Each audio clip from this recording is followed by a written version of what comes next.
देखिए, लोग हमारे जीवन में आते हैं जो हमारी ज़रूरत है उसको ट्रिगर करने के लिए। इसका मतलब ये नहीं है कि वही ज़रूरत को पूरा करेंगे। जो आपका एक रिलेशनशिप था, जो आपका एक बॉन्ड किसी व्यक्ति के साथ था, वो शादी तक नहीं पहुंच पाया जो आप चाहते थे, तो उसमें कैसे पास्ट लाइफ अपना रोल निभाती है?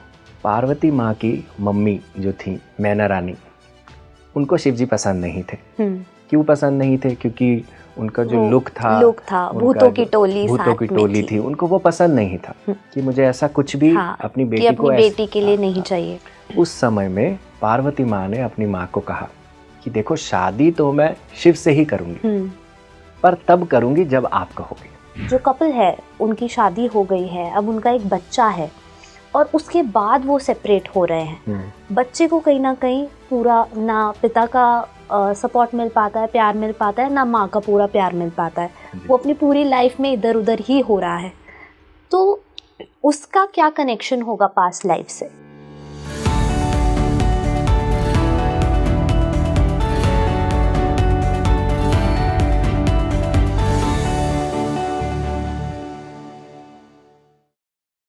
हेलो नमस्कार, मैं हूं आपके साथ इशिका और आप देख रहे हैं स्पीकिंग ट्री। और एक और शानदार पॉडकास्ट लेकर हम आ गए हैं आप लोगों के लिए, क्योंकि आज हम जिस टॉपिक पर बात करेंगे बहुत ही डिमांडेड टॉपिक था। आप सबने कमेंट बॉक्स में बोला था कि आपको पास्ट लाइफ रिग्रेशन के बारे में बात करनी है।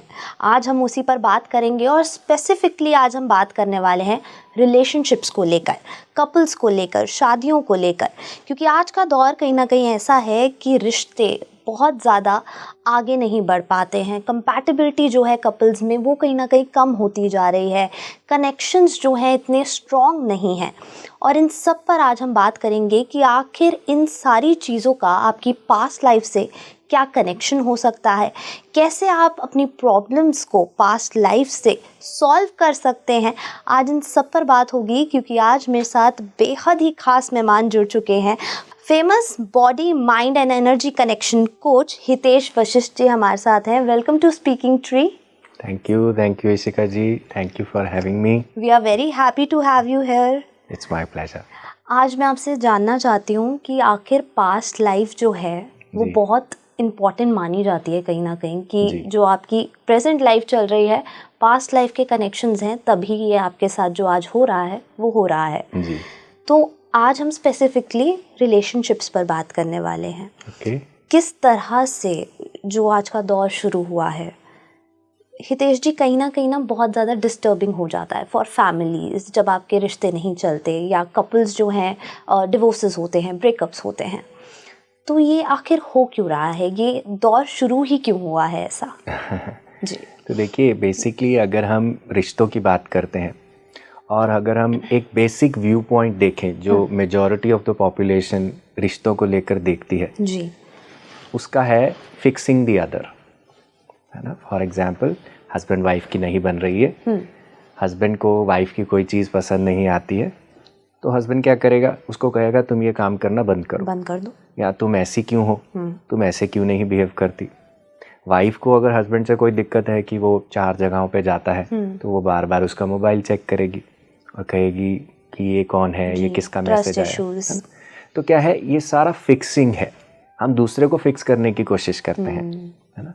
पर अगर हम अपने रियल सेल्फ को जानना चाहते हैं और वास्तव में ऐसे इश्यूज से उबरना चाहते हैं, है ना, क्योंकि नहीं तो अगर यहाँ रहेंगे तो कॉन्फ्लिक्ट्स बने ही रहेंगे। आप किसी को फिक्स नहीं कर सकते। सब अपने आप को उस मोल्ड में फिक्स करने की सोचते हैं। यस, इसको हम ये भी कह सकते हैं बाहिरमुखी, कि आप जब बाहर ही देखते हैं, एक्सटर्नली ही अपनी सारी चीज़ों को क्लियर करना चाहते हैं। पर रियल साइंस, हमें सोल साइंस क्या बताती है? हमें अंतर्मुखी बनाती है, अपने अंदर देखने का हेल्प करती है। वो हमें ये देखने का प्रयास करती है कि अगर फॉर एग्जांपल इस व्यक्ति में मुझे कोई चीज़ ट्रिगर कर रही है, तो मेरे अंदर ऐसा क्या है जिसके कारण मैं ट्रिगर हो रहा हूँ। जैसे चुंबक के 2 हिस्से हैं ना जी, एक हिस्सा तो उस व्यक्ति के अंदर भी है ना जो उस चीज़ को अट्रैक्ट कर रहा है। तो इसीलिए जब आप रुक कर, थम कर अपने अंदर देखने का प्रयास करते हैं कि मेरे अंदर ऐसा क्या है कि जिसके कारण मेरा हस्बैंड मुझसे गुस्सा है या मुझे इस तरह से बात करता है, तो आपको वो जो अंश है ना अपने अंदर, उसकी सफाई के लिए एक जरिया मिलेगा। बिल्कुल। लेकिन आजकल का दौर जो है, अगर हम नॉर्मल एक गर्लफ्रेंड बॉयफ्रेंड की ही बात करें जी, तो वो भी बहुत ज़्यादा कॉम्प्लिकेटेड शुरू हो गए हैं। और पहले के दौर में मतलब हम अगर अपने पेरेंट्स के दौर की बात करें तो कहीं ना कहीं ऐसा नहीं देखा जाता था। हमेशा से बोला जाता था एक ही इंसान है जिससे हम प्यार करते हैं और यही ताउम्र यही रहने वाला है। लेकिन आज अगर आप देखें तो मुझे नहीं लगता कि किसी का एक ही बॉयफ्रेंड या किसी की एक ही गर्लफ्रेंड होगी। मतलब ज़्यादातर की हम बात नहीं कर रहे, लेकिन उसमें से कुछ लोग ऐसे हैं। तो ये चीज़ कैसे पास्ट लाइफ से कनेक्टेड है? क्योंकि कहीं ना कहीं आपके रिलेशनशिप्स में प्रॉब्लम्स रही होंगी इन योर पास्ट लाइफ की, आप प्रेजेंट में ये कर रहे हैं, तो क्या रीजंस हैं इसके हितेश जी? जी, तो देखिए, अगर मैं आपको बताऊं कि जैसे हम आज होते हैं, जैसी पर्सनालिटी हमारी आज होती है, जैसे बिलीफ सिस्टम या फिलॉसफी ऑफ लाइफ जो हम आज लेकर चलते हैं, वो हमारे 4 पड़ावों से होकर गुजरती है ना। पहला पड़ाव जो हम क्रॉस करते हैं वो होती है हमारी चाइल्डहुड, बचपन। पहले 7 से 10 साल स्पेशली, वो सबसे इम्पॉर्टेंट टाइम होता है कि आपको मम्मी पापा का कितना प्यार मिला, कितना साथ मिला, कैसे शब्द आपको बोले गए, फिजिकल मेंटल अब्यूज़ हुआ या नहीं हुआ, है ना, स्कूल कैसा था, आपकी अपीयरेंस के पीछे आपको क्या कहा गया, है ना, ऐसी चीज़ें हमारे ऊपर वो छाप छोड़ती हैं। तो चाइल्डहुड हमारी एक स्पॉन्ज की तरह होती है, तो जैसे वो स्पॉन्ज एब्जॉर्ब कर लेती है, एडल्ट वैसा ही विचारधारा अपने साथ बना लेता है। फॉर एग्जाम्पल, अगर किसी को बचपन में बहुत ज़्यादा एक गर्ल चाइल्ड थी, है ना, उसे हर चीज़ में रिजेक्ट किया गया, लड़कों से पीछे रखा गया कि तू कम कर, तुझे नहीं ये करना, वो तो लड़का है, वो कर सकता है, तू नहीं कर सकती। तो ऐसी बच्ची जब बड़ी होगी अपने लिए ऑटोमेटिकली एक रिजेक्शन का लूप अंदर क्रिएट करेगी, है ना। बाहर जाएगी, पार्टनर्स के साथ अगर कोशिश करेगी, इनवाइट करेगी उनको अपने साथ रहने के लिए, पर अंदर क्योंकि पेरेंटल रिजेक्शन रहा है तो ऑटोमेटिकली ये रिजेक्शन बाहर से भी आएगा। तो फर्स्ट ये है ना। दूसरा होता है जब हम अपनी माँ के पेट में होते हैं जी, तो माँ की क्या अवस्था थी, माँ बच्चा करना चाहती थी, नहीं चाहती थी, क्या फोर्स्ड था, ये सारी चीज़ों का प्रभाव भी बच्चे पे आता है। बेटा चाहिए, बेटी चाहिए, फाइनेंशियल कंडीशन कैसी थी, मम्मी पापा का रिश्ता कैसा था, वो सारा प्रभाव बच्चे पे आता है। तीसरा होता है हम अपने पूर्वजों से क्या लेके आए हैं, कि हमारे मम्मी पापा का बचपन कैसा था, है ना, हमारे दादा दादी नाना नानी का बचपन, उनका जीवन कैसा था, है ना। भले ही हम उनको मिले नहीं हैं, पर डीएनए के माध्यम से ये सारे इंप्रेशंस को हम पिक करके कहीं ना कहीं आपके अंदर ही है।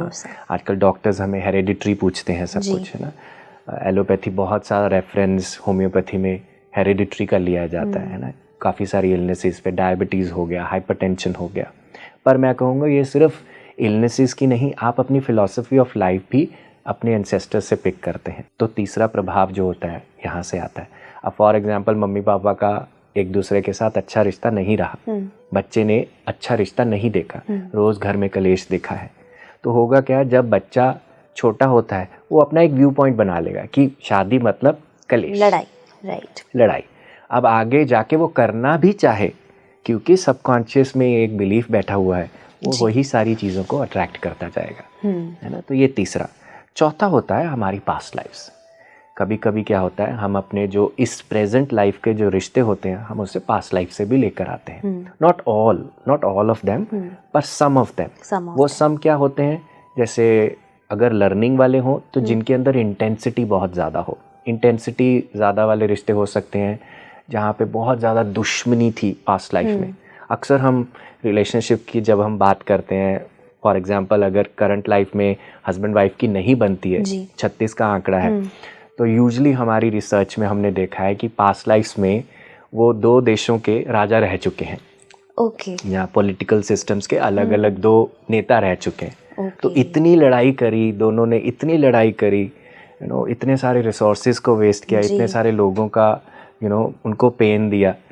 अब इस लाइफ टाइम में एक ही छत के नीचे हैं, ताकि जो पास्ट में जो रेजोल्यूशन नहीं हुआ वो अब इस लाइफ टाइम में लेकर आए। तो पास्ट लाइफ के जो रिश्ते होते हैं वो इंटेंस होते हैं। जैसे आपके कई रिश्ते हो सकते हैं जो आपको अच्छे नहीं लगते, पर वो रिश्ते जो जिनके सामने आपको खड़ा रहना मुश्किल लगता है, जो आपको बिल्कुल पेन पॉइंट्स पे ही आपके हिट करते हैं, तो वो इंटेंसिटी डिफाइन करते हैं। तो वो इंटेंसिटी जो रेजोल्यूशन आप प्रेजेंट में लेकर आते हैं, ताकि आप पास्ट के चैलेंजेस को प्रेजेंट में आप हील कर पाए। Okay. इसके अलावा सपोर्टिंग रिलेशनशिप्स भी लेकर आते हैं, जैसे वहाँ पे सपोर्ट किया हो किसी ने, उनको हम यहाँ पे भी सपोर्ट के लिए लेकर आते हैं, पर वो हमें तंग नहीं करते जी, है ना।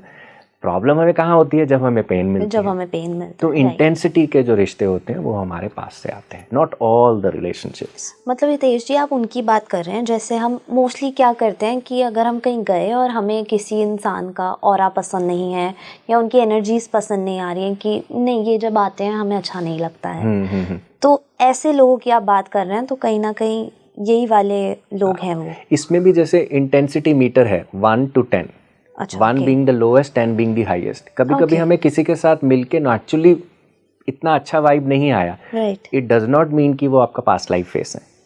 पर जिनके साथ इंटेंसिटी, मतलब कि आपको मिलते ही अपने अंदर कुछ होने लगता है, गुस्सा आने लगता है, अच्छा नहीं लगता है, वो आपके अंदर कुछ ट्रिगर कर देते हैं। जैसे यूजली ये रिश्ते कौन हो सकते हैं, आपके मम्मी हो सकते हैं, आपके पापा हो सकते हैं, आपके बॉसेस हो सकते हैं, आपका पार्टनर हो सकता है, आपके बच्चे हो सकते हैं, है ना। यूजली क्योंकि इनके साथ आप बहुत ज़्यादा अपनी लाइफ को स्पेंड कर रहे हो, राइट। तो जब आप जिनके साथ आप बहुत ज़्यादा टाइम स्पेंड करते हो, ऐसे ही लोग आते हैं जो आपको लाइफ में लर्निंग के लिए हेल्प करते हैं। ओके, और भी एक्सेप्शंस हो सकती हैं, पर यूजली मैं ये इसलिए कह रहा हूँ क्योंकि आप इनके साथ बहुत ज़्यादा समय बिता रहे हैं जी। और वहीं अगर जैसे हम हितेश जी शादियों की बात कर रहे हैं, तो अगर जो मैंने ऑब्ज़र्व किया है, आई होप आप सब ने भी कहीं ना कहीं ऑब्ज़र्व किया होगा, आजकल एक्स्ट्रा मैरिटल अफेयर्स बहुत ज़्यादा बढ़ गए हैं, जो रिलेशनशिप्स हैं, और इसमें कोई एज लिमिट नहीं है।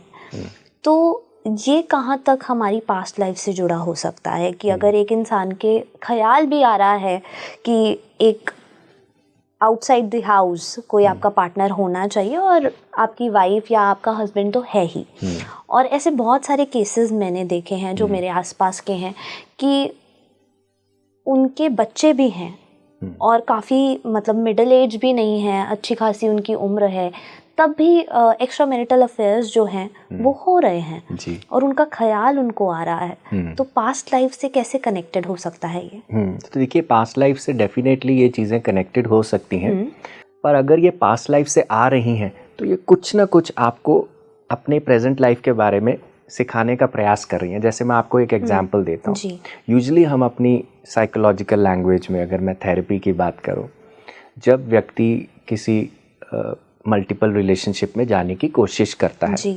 तो होता क्या है, वो अपनी एक अनमेट नीड को कंप्लीट करने की कोशिश करता है। जैसे फॉर एग्जांपल, हम किसी की तरफ बहुत ज़्यादा ड्रॉन हो जाते हैं, हमें लगता है कि ही इज़ द मैन, मेरी तो शादी हुई है। हम अपने हम अपनी वर्कशॉप्स में बहुत देखते हैं, है ना, लोग आते हैं पर आके हमें बाद में कोई व्यक्ति आके हमें कहेगा कि मुझे यहाँ पे मेरा सोलमेट मिल गया, पर शादी तो हुई है, मैरिड हो आप, है ना, आप मैरिड हो, आपको कैसे यहाँ पे सोलमेट मिल सकता है। तो हम उनको ये समझाने का प्रयास करते हैं कि आपको उनमें ऐसा क्या है जो मिल रहा है जो आपको आपके एक्चुअल रिलेशनशिप में नहीं मिल रहा है, एक्चुअल पार्टनर में नहीं मिल रहा है। तो उनका यूजुअली कहना होता है, ये सेक्सुअल अट्रैक्शन नहीं होता। यूजुअली अट्रैक्शन कौन सा होता है कि वो मुझे बड़े प्यार से सुन रहा है, इमोशनल अटैचमेंट है कि मुझे आप बहुत, उसने जैसे मुझे सुना ना, मुझे किसी ने सुना नहीं, मुझे एक्सेप्टेंस जैसे उनसे मिल रही है, जो पेशेंट लिसनिंग जो वो दे रहे हैं, अंडरस्टैंडिंग लेवल वहाँ वो कोई और नहीं दे पा रहा। तो ये आपकी एक अनमेट नीड को बताता है। तो यूजुअली जो हमारी अनमेट नीड होती है ना, वो लोगों को हमारी तरफ लेकर आती है।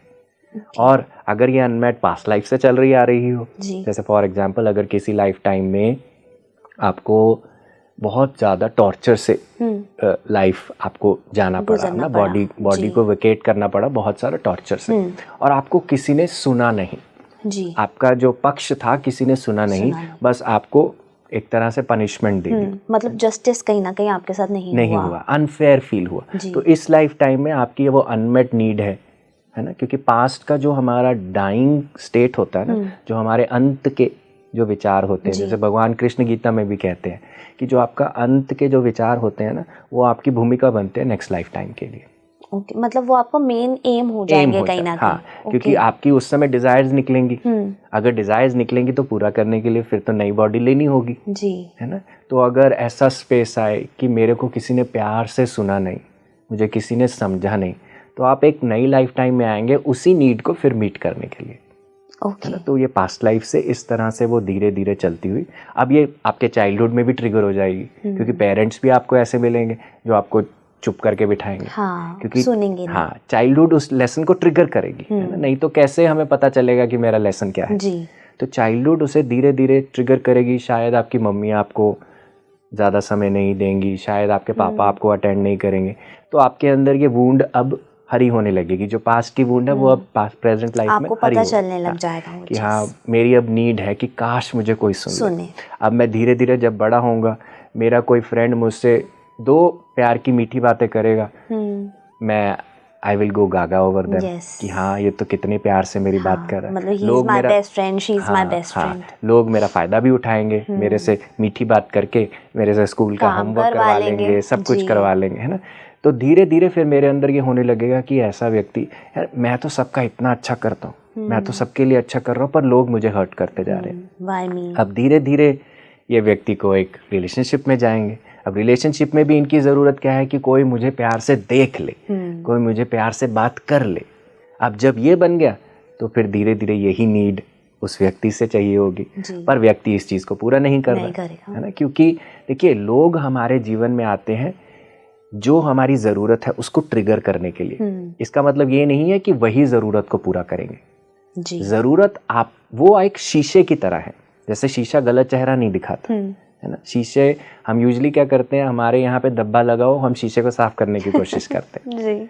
तो वो आपको दिखाते हैं कि जो चीज़ आप मुझसे मांग रहे हो ना, आपको वो अपने आप को देनी है, आपको अपने आप के लिए करनी है। तो अगर आप अपने आप को ढंग से सुनने का प्रयास करो, क्योंकि अगर आपने अपने आप को सुना नहीं, अपनी फीलिंग्स को एक्नॉलेज नहीं किया, अपने इमोशंस को एक्नॉलेज नहीं किया, तो दूसरा तो फिर कोई और नहीं करेगा। तो इसी से ही हमारी सोल जर्नी चलती है, और इसी से ही हम अंडरस्टैंड करते हैं कि मुझे अपना केंद्र खुद बनना है। नहीं तो हम अपनी लाइफ का सेंटर लोगों को बनाते हैं। अच्छे रिश्ते होना बुरी बात नहीं है, हम सब यहाँ पे कंपेनियनशिप के लिए आए हैं, हम सब यहाँ पे अच्छे रिश्तों को एक्सपीरियंस करने के लिए आए हैं। पर जब आप रिश्तों पे बर्डन डाल देते हैं अपना कि तुम मेरा ध्यान रखो, तुम मेरे लिए ये करो, तुम मेरे लिए, एक बोझ की तरह फील होने लग जाता है। तो लोग कहेंगे गिव मी माय स्पेस, तो उनको भी दिक्कत, फिर वो दूर जाने लगते हैं कहीं ना कहीं।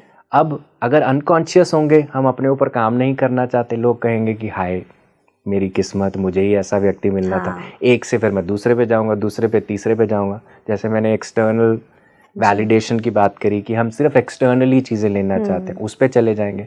पर कोई व्यक्ति अगर कॉन्शियसली होगा, कॉन्शियसली काम करना चाहेगा, वो बैठेगा, थोड़ा मेडिटेट करेगा, थोड़ा अपने आप को समझने का प्रयास करेगा कि मेरी ऐसी क्या ज़रूरत है जो मैं एक मल्टीपल रिलेशनशिप से लेने की कोशिश कर रहा हूँ, और फिर वो मैं ज़रूरत अपने लिए पूरी करनी शुरू करूँगा, क्योंकि ज़रूरत तो अंदर पैदा हुई है। तो अगर जो चीज़ अंदर पैदा होगी उसका निवारण भी अंदर ही है, बाहर थोड़ी होगा।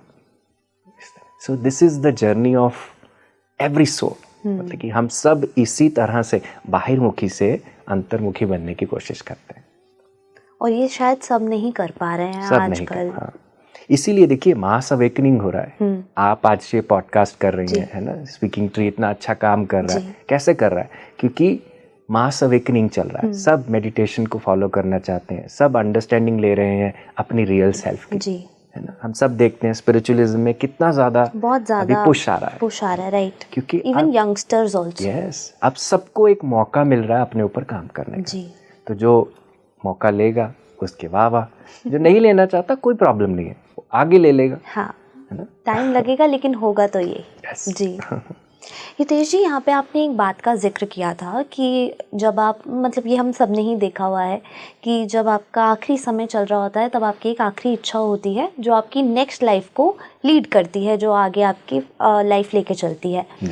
लेकिन यहाँ मैं जानना चाहूँगी, स्पेशली पूछा भी जाता है कई लोगों से जिनके आखिरी समय में कि आप क्या चाहते हैं, क्या हो, और अगर वो कुछ बोलते हैं, बेशक वो मटीरियलिस्टिक हो या कुछ भी हो, उनकी फैमिली से रिलेटेड हो, तो कहीं ना कहीं ये भी देखा जाता है उनके जाने के बाद, उस व्यक्ति के जाने के बाद उसके फैमिली मेम्बर्स या उसके बच्चे वो चीज़ ऑलरेडी पूरा कर देते हैं इस लाइफ में।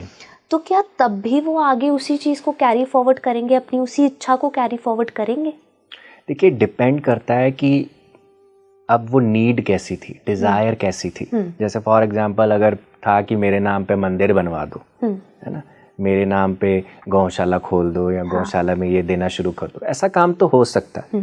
पर अगर ऐसी डिज़ायर हो कि मैं मतलब कि अपने पोटेंशियल को पूरा बढ़ाना चाहता था, मैं अपने आप को एक्सप्रेस नहीं कर पाया अपनी लाइफ में, तो ऐसी डिज़ायर तो व्यक्ति को खुद ही करनी पड़ेगी ना। उसके मतलब लिए इंटरनल भी अगर आपकी कहीं ना कहीं ये सोच होगी आपके लास्ट टाइम में, तो वो आगे आप कैरी फॉरवर्ड करेंगे, क्योंकि आपकी जो सोच होगी उससे डिज़ायर पैदा होगी ना। हम क्यों कहते हैं कि जब किसी की मृत्यु होती है हम उनके लिए भजन लगाते हैं, हम उनके लिए नारायण नारायण लगाते हैं, है ना, ऐसी चीज़ें करते हैं। क्यों करते हैं? ताकि उनकी जो फोकस है, उनकी जो देखने का भाव है, उनकी जो दृष्टि है एक अच्छी जगह पे बनी रहे। क्योंकि अगर आपने जीवन भर प्रभु का नाम नहीं लिया, अपने आप को जानने का प्रयास नहीं किया, मेडिटेट नहीं किया, तो कैसे होगा लास्ट टाइम में आपका राम राम निकलेगा मुंह से? नहीं हो सकता, नहीं हो सकता, इट्स नॉट पॉसिबल। तो आपका लाइफ एक जर्नी है जो आपको प्रिपेयर करता है अपनी डेथ मोमेंट को ग्रेसफुली विजिट करने के लिए। आप उसे ग्रेसफुली अपना बॉडी छोड़ो और जो विकार हैं उनको छोड़ते हुए। इसीलिए हम कहते हैं कि एंड मोमेंट का वेट मत करो कि मुझे इसको माफ़ करना है, मुझे इसको इसका दिल नहीं दुखाना। हर दिन हर समय में करो। आज मेरे साथ अभी इस समय में क्या हो जाएगा मुझे नहीं पता, किसी को नहीं पता, किसी के साथ भी कुछ भी हो सकता तो है। इसीलिए खाली रहकर चलेंगे तो अच्छा होगा, क्योंकि अंत के समय में ये चीज़ें अनकॉन्शियसली ही आपके ऊपर आएंगी। जैसे पुराना सिंदूक खोलेंगे तो उसका मिट्टी कचरा बाहर आएगा ही आएगा, है ना। तो जो चीज़ें अंदर दबाई हैं वो तो उनको भी तो रिलीज होना, उसको लेट गो करना है। आपके एक जीवन की समीक्षा होगी, एक रिव्यू चलेगा। तो उस रिव्यू को देखते हुए फिर हमारे अंदर भाव जागते हैं कि अरे, अगर फॉर एग्जांपल एक लेडी जो जीवन भर बस अपना किचन में ही घुसी रही, सिंगिंग बहुत अच्छा था, तो उनके अंदर डिज़ायर चलेगी कि काश मैं कुछ आगे कर पाती, हाँ, काश मैं सिंगिंग को परस्यू कर पाती। So it is quite possible कि वो अगले जन्म में एक सिंगर का रोल है ना।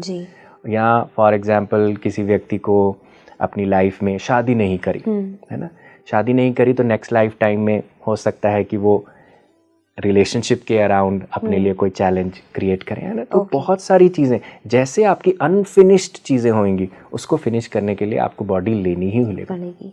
जी, कहीं ना कहीं ऐसा भी बोला जाता है ना हितेश जी, जब आप अपने लास्ट टाइम में होते हो, आप अपने डेथ बेड पे हो और सडनली आपकी पूरी लाइफ, जैसे आपने रिव्यू बोला, तो मेरा ख्याल ही वहीं गया कि आपकी पूरी लाइफ आपके सामने चलने लग जाती है। बिल्कुल। कि आपने बचपन से अभी तक क्या किया, मतलब मैंने ऐसा सुना है कई बार कि ऐसा होता है, तो ये सच में हो रहा है? ऐसा ही है। देखिए, एक नेचुरल्स, हमारी बॉडी का एक नेचुरल स्पेस ही यही है। जब आप कोई चीज़ इन करते हो तो बाहर निकालने के लिए पहले वही चीज़ निकलेगी ना। जैसे फॉर एग्जांपल मैंने कपड़े तय लगा कर रखे हुए हैं, है ना। अब नीचे के कपड़े अगर मुझे निकालने तो पहले ऊपर के तो उठाने पड़ेंगे। बिल्कुल। तो इसीलिए मेमोरीज जो आए वो तो आएंगी ही आएंगी, उनको उठाना ही पड़ेगा, तभी नीचे का जो आउट होगा और खाली होकर ही फिर हम वो क्लीन हो पाएगा। जैसे एक एक धर्मशाला है बनारस में, उसको हम मुक्ति धाम कहते हैं। ओके। उस जगह की स्पेशलिटी क्या है कि लोग, कोई नॉर्मल लोग नहीं जा सकते वहाँ पे। जैसे अगर मैं और आप चाहें कि हम वहाँ पे स्टे करें, हम नहीं कर सकते। वो सिर्फ उन्हीं को ही जगह देते हैं जिनकी मृत्यु होने वाली है। जैसे अगर आपकी मृत्यु होने वाली है तो आप मुक्तिधाम जा सकते हो, तो वहाँ पे आपको वो कहेंगे कि जी आइए स्टे करिए। तो इसको मुक्तिधाम इसलिए बताया गया है ताकि आपकी जो दृष्टि है एक संतोष की तरफ जाए, कि आपका जो रहने का एक ग्रेस आए, आपका कोई जो कि ये नहीं किया वो नहीं किया उससे ध्यान हट के आपके अंदर एक स्थिरता आए और उस स्थिरता से आप अपना शरीर छोड़ पाओ। इसीलिए उसे मुक्तिधाम कहते हैं। बहुत सुंदर। जी हितेश जी, अब दोबारा एक बार रिलेशनशिप्स पर आ जाते हैं। जी।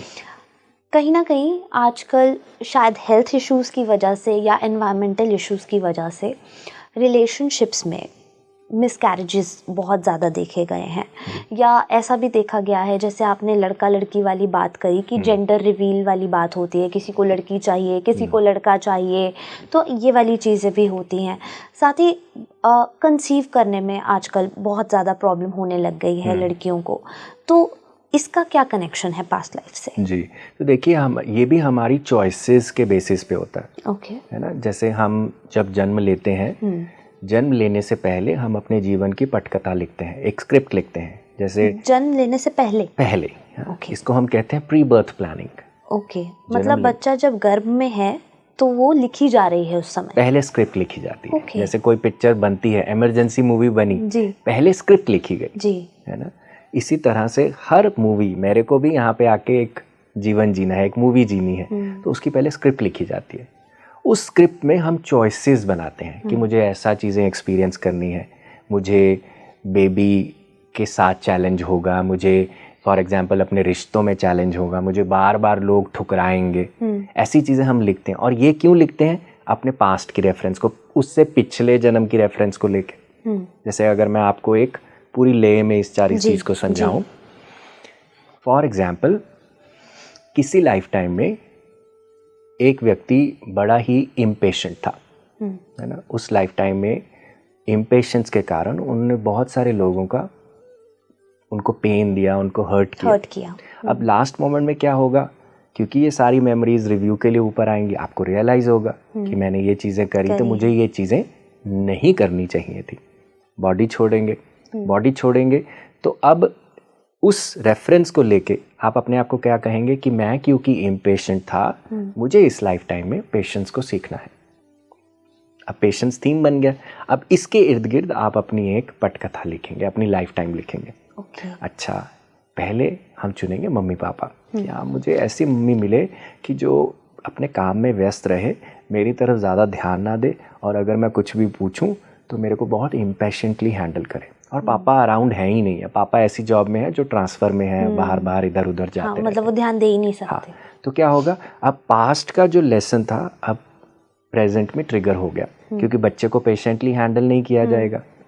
अब ये इम्पेशेंस यहाँ पे शुरू हो गई, फिर धीरे धीरे करके हमारी लाइफ टाइम में आगे चलती रहेगी। ऐसी ही चॉइसेस हम अपने रिलेशनशिप्स में, और जैसे अगर मैं कंसेप्शन की बात करूँ, अगर मैं आपको एक किसी का केस ही बताऊँ कि हमारे पास जैसे एक लेडी आई थी जो बिल्कुल फिट थी पर बायोलॉजिकली बेबी को बेयर नहीं कर पाई। ओके, कंसीव करने में प्रॉब्लम उनको थी, चैलेंजेस आए। हालांकि उनके पास एक अडॉप्टेड बच्चा था, पर उनका क्वेश्चन यही था कि मैं बायोलॉजिकली क्यों नहीं कर पाई, व्हाई मी, है ना, ऐसा क्वेश्चन था उनका। तो उन्होंने एक पास्ट लाइफ देखी जिसके अंदर उनके 3 बच्चे थे और लाइफ बहुत अच्छा चल रहा था, everything was going fine. And के मोमेंट में क्या हुआ, जब उनकी डेथ हो रही थी तो तीनों बच्चे उनके इर्द गिर्द खड़े थे। और फिर हमने उनसे पूछा कि आपके डाइंग थॉट्स क्या हैं, आपके अंदर क्या चल रहा है when you are vacating your body. तो उन्होंने कहा कि मेरे सारे विचार जो है ना मेरे बच्चों के लिए हैं, कि सारा उनका टेंशन है कि मेरे पीछे से वो क्या करेंगे, कैसा उनके साथ होगा, कौन उनको खाना खिलाएगा पिलाएगा। इसके बीच में उनका विचार आया, इससे अच्छा ये होते ही नहीं। तो क्या हुआ, उन्होंने वहाँ पे उसे, जैसे हम एक डिज़ायर पैदा हुई। अब डिज़ायर क्या है कि मुझे ऐसा लाइफ टाइम एक्सपीरियंस करना है जहाँ पर बेबी बायोलॉजिकली नहीं है। तो इस तरह से उन्होंने उस चीज़ को अपनी प्रेजेंट लाइफ में एक्सपीरियंस किया। तो पास्ट की चॉइसेस से ही, भले ही वो ब्रेकअप्स हो, इंटेंसिटी ब्रेकअप्स जैसे डिवोर्सेस तक गए हों, या आपके ऐसे लिव इन रिलेशनशिप्स रहे हो जिसके अंदर आपकी लाइफ का अप्स एंड डाउन हो गया हो, है ना, तो ऐसी चीज़ें हुई हो, बहुत इंटेंसिटी वाला आपके अंदर चेंजेस आए हों, है ना, आपको ट्रबल्स आई हों, तो ऐसे पास्ट लाइफ से हमारी ये चॉइसेस आती हैं। फिजिकल लेवल पे हमें ये समझ नहीं आएगा कि मैं ऐसा क्यों चुनूंगा, राइट, है ना, पर सोल के लिए हमेशा एक फिजिकल स्टेट से ज़्यादा एवोल्यूशन मैटर करता है। क्योंकि एक सिचुएशन में आपको अच्छी वाली सिचुएशन इतना नहीं सिखाएगी जितना चैलेंजिंग सिचुएशन सिखाएगी। तो सोल वही देखती है ना। हम किसी की स्पिरिचुअल जर्नी की बात करें, मैं अपनी स्पिरिचुअल जर्नी की बात करूं, मेरे को किस चीज़ ने ज़्यादा पुश किया अपनी स्पिरिचुअल जर्नी में? मेरे चैलेंजेस ने। है ना, अगर सब कुछ अच्छा था तो हम क्यों करेंगे? तो जो चैलेंजेस होते हैं ना, ऐसी जो चॉइसेस हम बनाते हैं वही हमारे लिए हेल्प करती हैं नेक्स्ट स्टेट पे जाने के लिए। ऐसे बहुत सारे केसेस हैं। जैसे मैं किसी मदर फादर को मिला था पेरेंटल स्पेस में जी, जिनके बच्चे की डेथ हो गई। ओके। और मतलब बचपन में ही नहीं, मतलब कि उनका बच्चा अराउंड 14-15 ईयर्स का था, बच्चे ने कमिट किया। ओ। और अब पेरेंट्स तो बहुत डिवास्टेटेड स्पेस में थे और उनका पेन कि ये मेरे साथ क्यों हुआ। तो जब उनको अपने पास्ट लाइफ का समझ आया कि किसी लाइफ टाइम में उन्होंने एज अ चाइल्ड, उस समय वो बच्चे थे, उन्होंने भी अपने जो बच्चा था इस प्रेजेंट लाइफ का, वो तब पेरेंट था।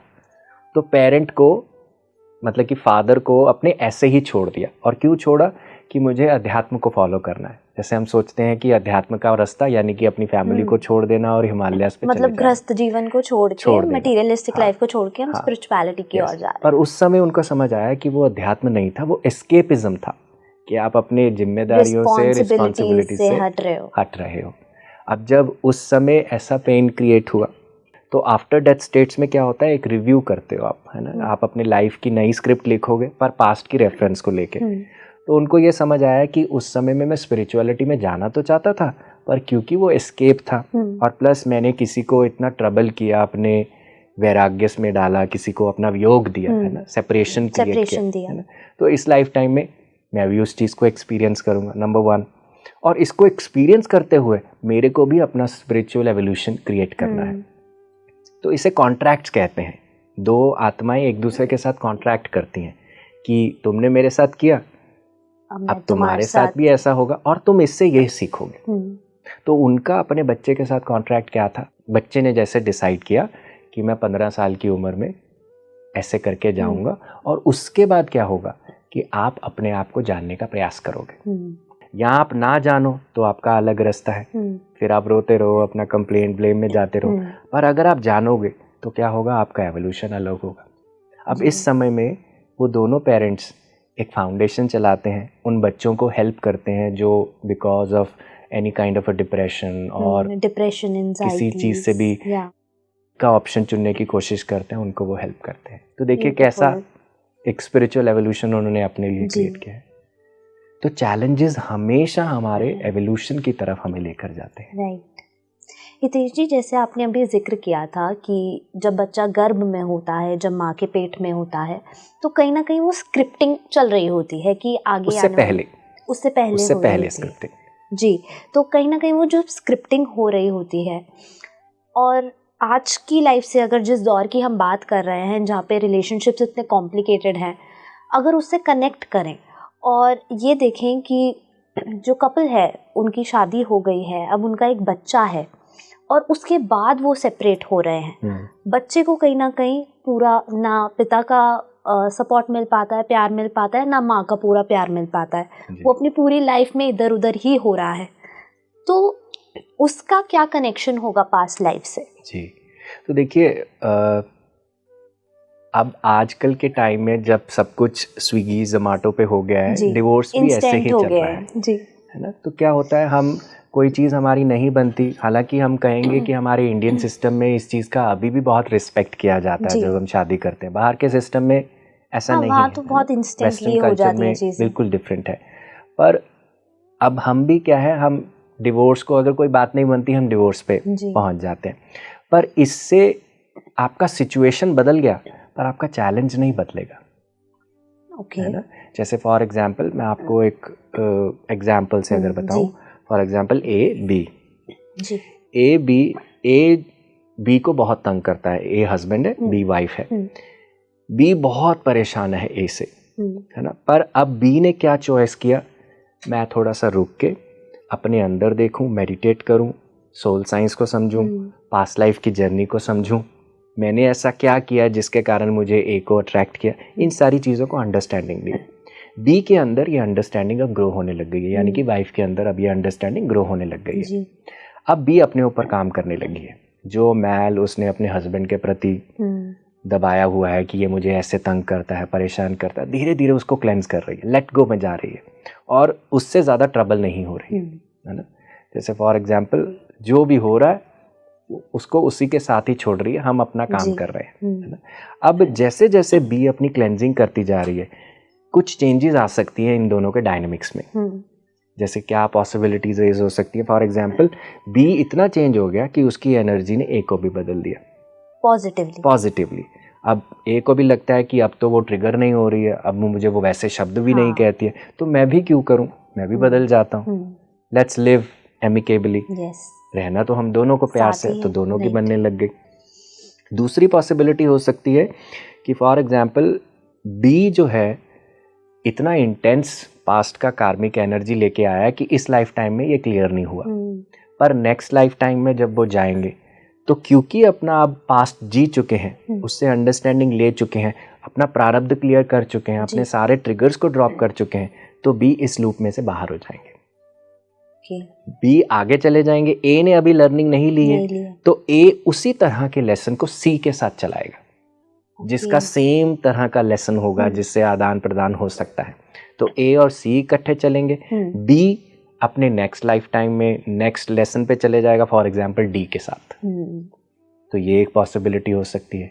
तीसरी पॉसिबिलिटी हो सकती है कि फॉर एग्जांपल बी ने अपनी वाइब्रेशनल एनर्जी को इतना क्लियर कर लिया है, इतना साफ कर लिया है कि ऑटोमेटिकली यूनिवर्स इनको सेपरेट करेगा कि तुम्हारी लर्निंग पूरी हो गई है इसके साथ। हाँ, उन सिचुएशंस में हम कहते हैं कि डिवोर्स, सेपरेशंस हो सकती हैं, पर इसका मतलब ये भी नहीं कि आपको दोनों को अलग होना होगा।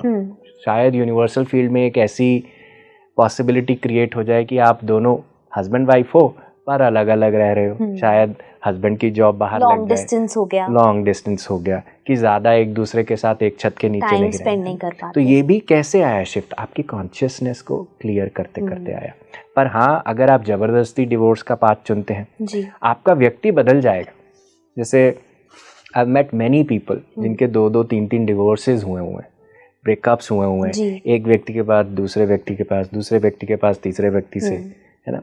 अगर हम उनको पूछें कि आप ऐसा क्यों हो रहे हो, है ना, क्या ट्रबल हो रहा है आपका उस व्यक्ति के साथ, तो वो कहेंगे वो व्यक्ति ऐसा था, वो वैसा था, पर वो अपने अंदर नहीं देखते, है ना।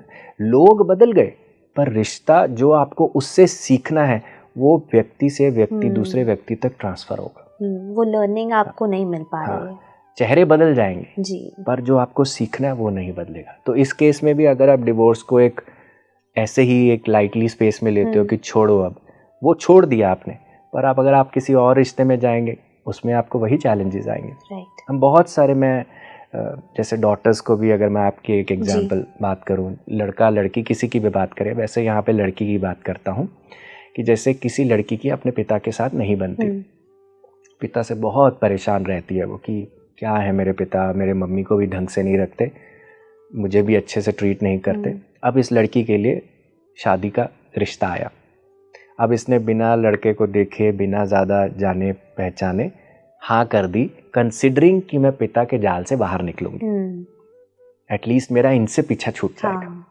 अब वो उस रिश्ते में जाएगी, कुछ समय बाद उसको उसी हस्बैंड में अपने पिता की छवि दिखने लगेगी। उसको अंदर चलेगा, अरे ये भी बिल्कुल वैसे ही हैं जैसे मेरे पिता हैं, मेरे पिता भी मुझे अच्छा ट्रीट नहीं करते थे, ये भी अच्छा ट्रीट नहीं करते। तो देखिए, लोग बदल गए, है ना, पर जो अपने लिए सीखना है, आपको अपनी हीलिंग की जिम्मेदारी खुद लेनी जो आपका वुंड है उसको कोई हील नहीं कर सकता, आप ही कर सकते हैं। तो जब तक वो व्यक्ति अपनी जिम्मेदारी नहीं लेगा, तब तक ये फिर हो सकता है बेटे में भी चले जाए। अब लगेगा कि मेरा बेटा भी आगे जनरेशन में चले जाए, है ना, कि पहले मेरे पिता नहीं करते थे, मेरा हस्बैंड नहीं कर रहा, अब मेरा बेटा भी मेरी बात नहीं सुन रहा। राइट। तो इसीलिए अपनी जिम्मेदारी हम सबको लेनी चाहिए। तो you are your own centre, nobody else. Yes Hitesh ji, कहीं ना कहीं अब मेरा सवाल जो है ना, अब मेरा ध्यान जो है वो अब जा रहा है अरेंज मैरिजेस और लव मैरिजेस पे, क्योंकि ऐसी बहुत सारी मैरिजेस हैं जो शायद आगे तक नहीं पहुंच पाई, और आपका लव रिलेशनशिप था लेकिन वो शादी तक नहीं पहुंच पाया, और उसके बाद आपने अरेंज मैरिज की। शायद बहुत सारे लोग मुझसे कनेक्ट कर पाएंगे कि फैमिली ने हाँ नहीं की या कुछ प्रॉब्लम्स थी, बहुत सारे रीजनिंग हो सकती है, लेकिन जो आपका एक रिलेशनशिप था, जो आपका एक बॉन्ड किसी व्यक्ति के साथ था, वो शादी तक नहीं पहुंच पाया जो आप चाहते थे। तो उसमें कैसे पास्ट लाइफ अपना रोल निभाती है? देखिए, पास्ट लाइफ से अगर मैं इस चीज़ की बात करूं तो हो सकता है कि जैसे पास्ट लाइफ में भी आपका इस व्यक्ति के साथ एक बहुत गहरा रिश्ता रहा हो, पर वहाँ पे भी फ्रूटिफाई नहीं हुआ जी। फ्रूटिफाई क्यों नहीं हुआ? क्योंकि आप अपना स्टैंड नहीं ले पाए। वो लड़का लड़की दोनों के लिए, है ना, अपना स्टैंड नहीं ले पाए। यूजुअली होता क्या है, जैसे अगर हम किसी के साथ इंटेंस लव में होते हैं जी। तो हमें प्यार का मतलब सिर्फ ये नहीं है कि मुझे इससे शादी करनी है, उसके लिए स्टैंड भी होना पड़ता है ना। Right. Love also brings power, yes. है ना, आपके अंदर पावर भी आती है किसी चीज़ को कन्फ्रंट करने की। यस। तो अंदर अपने ये पूछना चाहिए कि मैं क्यों स्टैंड नहीं ले पाया, है ना, क्योंकि मेरा अपना एक फियर था, है ना, और वो फियर कहाँ से है, पास्ट से। क्योंकि मैंने पास्ट में भी अपने फियर के प्रति अपने फियर को एड्रेस नहीं किया, अपना स्टैंड नहीं लिया, तो इस लाइफ टाइम में भी वो लूप को मैं कंटिन्यू कर रहा हूँ। यहाँ पे बात ये नहीं है कि मेरा लवर रिलेशनशिप कंटिन्यू रहे। लवर तो एक माध्यम है आपको आपकी पावर को जगाने का। तो वो किसी और भी तरीके से जग सकती है, पर क्योंकि वो सिचुएशन हमारे लिए पहले रह चुकी है, तो इसी लाइफ टाइम में हमने उसको कॉपी करते हुए उसका अंडरलाइंग लेसन क्या है, standing in your own power. Yes. लेकिन तो फिर वो पार्टनर पे भी तो इफेक्ट करेगा। अगर आप अपनी नेक्स्ट लाइफ पे बात करें तो शायद ये चीज़ भी कंटिन्यू होगी, वही शायद आपके लवर बनकर आए या वही शायद आपके किसी रिलेशनशिप में आए, उसके बाद भी तो ये it is mutual, learning is always mutual.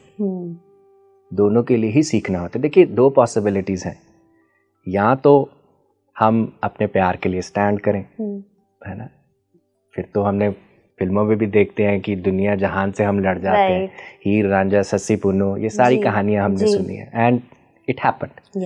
अगर नहीं तो फिर इस जन्म में ना सही अगले जन्म में, पर जहां हमने अपनी चॉइस बनाई है उस चॉइस को हम खुशी खुशी जिए। Selling in the two boats won't solve the purpose. आप अपने अंदर किसी के बारे में सोच रहे हैं पर शादी किसी और से करी हुई है, तो आप किसी को भी अपना बेस्ट नहीं दे पाएंगे जी। तो इसीलिए जो भी चॉइस बनाए, अगर आप वहां जाना चाहते हैं तो उसके लिए स्टैंड लेना सीखे। अक्सर हम स्टैंड नहीं ले पाते क्योंकि हम खुद ही डरते हैं, खुद ही श्योर नहीं। स्टैंड लेंगे तो फिर वो जो आपकी सोल की एनर्जीज हैं उनका कॉन्फ्लिक्ट आपकी फैमिली मेंबर्स से हो जाएगा, वो भी शायद आगे कंटिन्यू होगा। तो देखिए, यहाँ पे मैं आपको एग्जांपल पार्वती माँ की दूंगा जी। जैसे हम सब जानते हैं, पार्वती माँ पास्ट लाइफ में सती थी और सती के रूप में उन्होंने शिव जी को ब्याहा जी, है ना। पर किसी कारणवश जब दक्ष के यज्ञ में उनके पति को नहीं बुलाया गया, शिव जी को नहीं बुलाया गया, तो उसके कारण उन्होंने आत्मदाह किया जी उस यज्ञ भूमि में। अब क्या हुआ, नेक्स्ट लाइफ टाइम में पार्वती माता ने डिसाइड किया कि मुझे शिव को पाना है, क्योंकि पास्ट के उनके कहीं ना कहीं जो रेजिडुअल्स थे, शिव के प्रति जो अट्रैक्शन थी वो थी, वो जो सत्य प्रेम था, जो ट्रू लव है, वो था ही था, है ना। अब उसको पूरा करने के लिए, शिव जी को पाने के लिए उन्होंने तपस्या शुरू करी। पर शिव जी क्योंकि खुद ही एक तपस्या में थे हजारों सालों से, क्योंकि वो रेडी नहीं थे कि अब सती के बाद मुझे नहीं चाहिए कुछ भी। पर अब उस समय में जब ये सारी चीज़ें होने लगी, है ना, मेडिटेशन होने लगा, पार्वती माँ की मम्मी जो थी मैना रानी, उनको शिव जी पसंद नहीं थे। क्यों पसंद नहीं थे? क्योंकि उनका जो लुक था भूतों की टोली थी, उनको वो पसंद नहीं था कि मुझे ऐसा कुछ भी अपनी बेटी के लिए नहीं चाहिए। जैसे हर माँ सोचेगी मेरी बच्ची को अच्छा घर मिले, वो भी ऐसा ही सोच रही थी। और शिव के पास वो इस तरह से सुरक्षित नहीं रह सकती, घर भी नहीं था। उस समय में पार्वती माँ ने अपनी माँ को कहा कि देखो, शादी तो मैं शिव से ही करूंगी, पर तब करूंगी जब आप कहोगे, तब तक नहीं करूंगी। So can you see the strength of her love, है ना। और एक समय में जाके उनकी माँ को मानना पड़ा। और इसके बीच में भी शिव भगवान को भी सब लोग, सारे देवी देवता कहते थे कि अरे आप क्यों नहीं पार्वती माता की सुन रहे, इतनी तपस्या कर रही हैं, उनसे शादी करो। पर शिव भगवान ने तब तक उनसे शादी नहीं करी जब तक पार्वती माता अपने स्वरूप को नहीं जान गई। वो जब तक ये नहीं जान गई कि वो खुद ही आदि पराशक्ति हैं जी। तो रिश्ता क्या करता है, एक अच्छा संपूर्ण रिश्ता आपको सबसे पहले खुद को जानने से ही शुरू होता है। बिल्कुल। मैं अगर कहूँ कि मेरा हस्बैंड या मेरा वाइफ आके मुझे कंप्लीट कर देगा, एक समय में जाके वो भी कहेगा कि भैया मेरी बस हो गई। अक्सर यही बोला जाता है मेरा कि यू कंप्लीट मी। अपने पार्टनर को आप ज्यादातर यही बोलते हैं। पर वहीं अगर आप खुद को जानो, खुद को जान के अपने लिए पार्टनर ढूंढो, आपका पार्टनर उसी वाइब्रेशनल एनर्जी को अट्रैक्ट करेगा जी। वही होगा। है ना. So your vibe attracts your tribe. Yes. है ना. तो अपने पे काम करें. हम शादी इसलिए नहीं करते हैं कि मेरा कोई जो खाली बर्तन है उसको कोई भर दे. हम शादी इसलिए करते हैं ताकि जो मेरे अंदर खुशी है उसका दिन दुगनी रात चौगनी हो जी. जब एक खुश व्यक्ति अपने जीवन में चलता है रास्ता अलग होता है, पर जैसे ही दो व्यक्ति खुश इकट्ठे आते हैं तो एक और एक 11 हो जाते हैं. इसी से ही ना ही वो केवल अपने परिवार का कल्याण करते हैं पर अपने समाज का भी उनसे कल्याण होता है, क्योंकि they become an inspiration. Yes. So that's what. या हितेश जी, अब जाते जाते मैं आपसे एक आखिरी सवाल पूछना चाहूँगी. शादी में हमेशा ये बोला जाता है कि आप अब 7 जन्मों के लिए एक दूसरे के हो गए. जी. और आपने जैसे बताया हर जन्म में आपकी अलग प्रॉब्लम्स हैं रिलेशनशिप को लेकर, हर अलग जन्म में आपकी डिज़ायर्स अलग हो जाती हैं, पार्टनर्स अलग हो जाते हैं, लर्निंग्स कहीं ना कहीं अलग हो जाती हैं. तो ये जो 7 जन्म वाला जो कनेक्शन जोड़ा जाता है ये कहाँ तक सही है? देखिए, मैं आपको यहाँ पे यही चीज़ कहूँगा कि 7 जन्मों की छोड़कर इसी जन्म को उस पार्टनर के साथ बेस्ट में जी जी, है ना, ताकि उसको आप इतना अच्छे से जी लें कि आपको अपने रियल पोटेंशियल का पता चले. है ना. यही 7 जन्मों का क्या है कि आप उसको 7 जन्मों तक ही अपने आप को रियलाइज करेंगे. पर क्यों वेट करना हमें 7 जन्मों की, जब हम आज से ही अपना प्रेजेंट को ही अपना बेस्ट देंगे तो फिर बाद में किसने देखा. बिल्कुल. बहुत बहुत शुक्रिया हितेश जी, बहुत अच्छा लगा आपसे बातचीत करके और इतना कुछ जाना हमने. कहीं ना कहीं जितने कपल्स हमें देख रहे होंगे उनकी जो प्रॉब्लम्स हैं वो सॉल्व हो रही होंगी और इसको सुन के डेफिनेटली हो गई होंगी कि अपने आप को पहले जानना ज़रूरी है. बेशक आप हस्बैंड हैं या वाइफ हैं, गर्लफ्रेंड हैं या बॉयफ्रेंड हैं, कहीं ना कहीं आप अपने अंदर पहले झांकिए, अपनी प्रॉब्लम्स को एड्रेस कीजिए और फिर देखिए शायद आपके रिलेशनशिप में जो भी प्रॉब्लम्स चल रही हैं या जो भी कॉन्फ्लिक्ट्स चल रहे हैं वो सॉल्व अपने आप होने शुरू हो जाएंगे. और अगर आपको ये पॉडकास्ट पसंद आया है तो मुझे कमेंट बॉक्स में ज़रूर बताइएगा. और स्पीकिंग ट्री को अपना प्यार आप जिस तरह से दे रहे हैं उसके लिए हम बहुत बहुत आभारी हैं. लेकिन थोड़ा सा प्यार और बढ़ा दीजिए और जितना हो सके उतना इस वीडियो को शेयर कीजिए, लाइक कीजिए, कमेंट कीजिए और देखते रहिए स्पीकिंग ट्री. Thank you.